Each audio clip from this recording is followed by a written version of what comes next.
Hey everyone, so these are notes from Genesis 20 to 21. This is a very long, very informative chapters. Everything in the Holy Scripture is, and a lot of these things are not mentioned, like Abraham's actually being married to Sister Sarah, and a lot of people not that wasn't mentioned before till now. And there's a lot of reasons why a lot of these things are put together the way they are, because of the way you're able to reference them back to other things.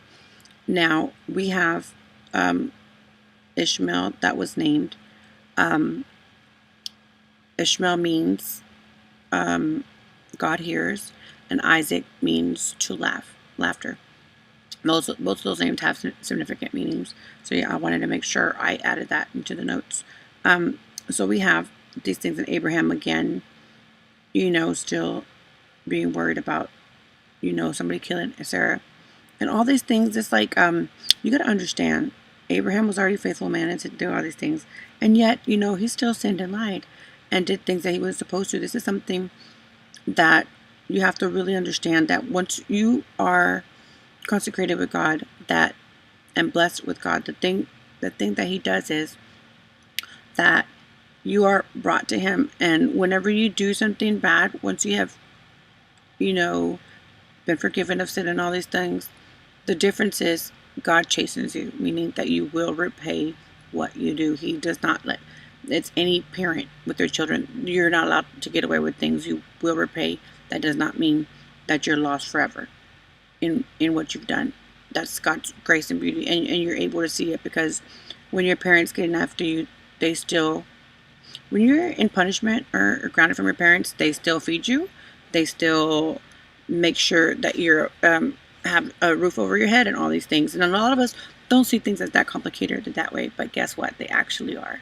And okay, it's a lot more complicated than this, but just get the names down, like I said, and what was going on, and the land they went to, the well of Beersheba, is something that you want to remember. The tamarack tree is also something that is in an ancient time. It was something that was the tamarack tree is also used in reference to some Egyptian writing, as that was a chest that was made out of, that they buried. Was it Horus in after Set killed him? And chopped up and then chopped up his body in pieces and threw it over the Nile River. The phrase, I can't remember right now. I don't have all that stored in my memory, immediate memory. So that is something. A lot of these things, all these things refer to back to time and time before and time before. It's so amazing. So just remember, all these little details are going to come back as you read through history, as we read through this Holy Scripture. And then we have that in the 100 years. Every number that is added here in land and everything, it all is going to sequence together. So it's very important. But always remember that, also that God came to Abimelech in the dream. Remember I told you when you have the dream about the evil spirits and they come to you? That's one thing that God has done to me. He won't let sin reign on me, or me to do something bad, or a warning to go past the time of dreaming. If I'm going to do something or something's going to happen, or if I did something, it never passes a 24-hour period. So whenever you make big decisions in your life, this is something I do, and it has worked out. Whenever you have big decisions to make over your life, make sure you sleep well to begin with. In that schedule that I said, between 11:30 till about 5:30, 6, because that's early in the morning. That's when dawn, a lot of people, the sun rises, but for some reason the dreams come at that time, and that's a lot more complicated. But always make sure you sleep good. Make sure you pray before you go to bed. When you have big decisions to make, don't ever make a decision. This is the thing: if you plan to live forever, or the decision is really important, there's no reason for it to have to be something that is like hectic and you have to hurry over. If you have time, 24 hours time period, sleep on it, pray about it, and if you see something come bother you at night, then there's something wrong. And a lot of times, God will confirm it with you while you sleep. And if you can't get a confirmation, wake up the next morning and say, hey, maybe I'll wait another day, or maybe that's not the right choice, especially if you have something that bothers you, like some demon comes to attack you. It's very simple. It's not that complicated. So we have that. Then his son was born, and then we have that. Abraham sent his son off, because God had already made a promise. And I know I said the boy was crying and Hagar was scared that he was going to die, but God had already made the promise that he was going to make him, many nations out of him.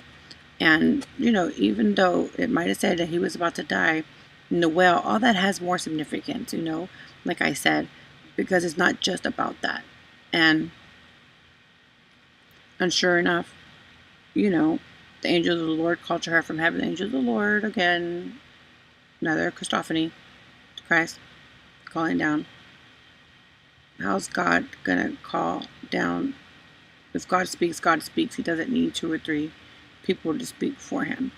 But when the angel of the Lord comes, it's for a different purpose. It's for a bigger purpose that it serves out, because when all 3 contend for one, are doing one thing together, it is felt for an eternity all the way across time, and it is felt through us, through before and after us, and something that hopefully your minds will come to the realization of as you start to learn the scripture and what the actual meanings of a lot of these things are. And then let me see, we have that, and one more thing I wanted to end. Let me see. Okay, one more thing I wanted to add. This is a little bit separate. Yes, I swear it. Okay. And that was it for the Bible study. I do have so much more I could sit here for hours and talk about these more individual notes, but I don't want to overdo your mind. Just keep it simple. The land, Sarah, Abimelech, Isaac being born, very important. And then remember when I told you about the days of creation? In the first row I had, 4 rows of 7s. If you go through those first 4 rows, I always said the 4 gospels, they're like the 4 gospels of Matthew, Mark, Luke, and John. Now, Matthew, Mark, Luke, and John, I always say that the book of Luke is the one as if Christ has written it himself. It's the more detailed, it's the longest book. And Luke is one person that is like not able to be found anywhere except in 2 scriptures of describing who he is. And we have that. And with that being said, I'll always say Luke, the 3rd gospel, is the one that also has all the genealogy of between God, from God, all the way to the birth of Jesus. It has the number 1 through 40, which I also say represents the 40. I asked God for a while, why 40? Why 40? I get the 40 days of fasting, the 40 days of night rain, and the flood of Noah. I get the number 40, and a lot of times it's in scripture, as you'll see. And I'm like, why 40? And then when I got to Luke's genealogy, as I studied more and I had other questions that got me to it, my notes that I kept, 40 is how many descendants it has between the bloodline from when God being the first representation of man, all the way as far as creation, man, whatever you want to call it. If you look at it, it says God, Adam, and then it goes down the line, and then at the end it would be Jesus. If you count it, it's just written down, but if you separate it, put him in the column and count it, it'll go down to 40, and it would be, it's amazing facts. Okay, and so when we have that, so I have the 1, 2, 3 generations. Luke, like I said, the reason I explained a little bit extra about 40 in Luke is because of that particular difference.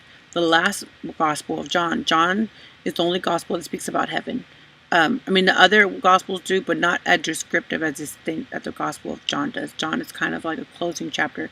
If you go back through the crucifixion of each gospel, Matthew, Mark, Luke, and John, you will see the difference as how the crucifixion is referenced different, but in John's gospel, it says it is finished. Jesus said something different in each and every single gospel, but in the gospel of John, he said it is finished. It's final. And that's why I was bringing this up, because when people ask the number 666, the mark of the beast, what does that mean exactly? And it said, if you find it in Revelations, it says you could find it in human. Let me read it to you real quick. This is Revelations 13:8. Revelations 13:18. Sorry. It says, wisdom is needed here, and let with one who understandeth solve its meaning. For the number of the beast is 666, which basically it says by the number of man. And there's a lot of ways, a lot of people that have tried to do this differently through the Greek, through the alphabet, and all these things, but man's number. He said, you're going to figure out a man's number. That's how wonderful he is. God knows, like, I know my things, and I told you about the numbers, that it is almost impossible for me to believe that a mind that creative could think of these things and put them together according to God's numbers, and then add them back up to be with man's numbers. Now, number 7, there was 7 days of creation. I don't care what language you, or Greek, Hebrew, English, whatever. There's 7 days. 7 days. Now, those 7 days of creation, the 4 sets of the four columns of 7. Remember, 1 through 7, 4 columns. If you stop at the 6th day on each one of them, you go down three rows. It'll be 666. And the reason it stops there and doesn't go into the next one, because that's our next life, the next lifetime in heaven, and he's not included in that.